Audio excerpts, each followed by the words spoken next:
BNP ছাড়ার ঘোষণা দিলেন সাবেক এমপি রুহুল কবির শাহীন। তিনি ঘোষণা দিলেন বিএনপি ছাড়ছেন, বিএনপির মতন দল আর করবে না।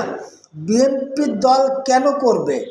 স্বৈরাচার শেখ হাসিনা পালানোর পরেই 15 মাসে বিএনপি যে দুর্বৃত্ততা দেখিয়েছে, যে চাঁদাবাজি, ছিনতাই, লুটপাট, জমি দখল, ঘর দখল সহ যে দুর্বৃত্ত কর্মকাণ্ড দেখিয়েছে, সেই জায়গা থেকেই হাজার হাজার নেতাকর্মী বিএনপি ছেড়ে জামাতে যোগদান করছে।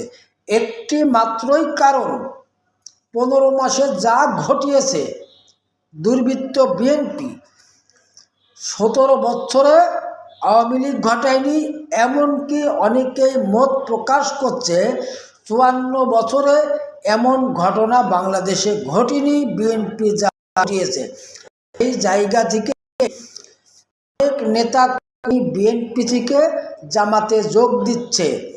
মানুষ শুধু চায় এটা বাঁচার মতন রাষ্ট্র, মানুষ চায় বসবাস করার মতো একটা রাষ্ট্র।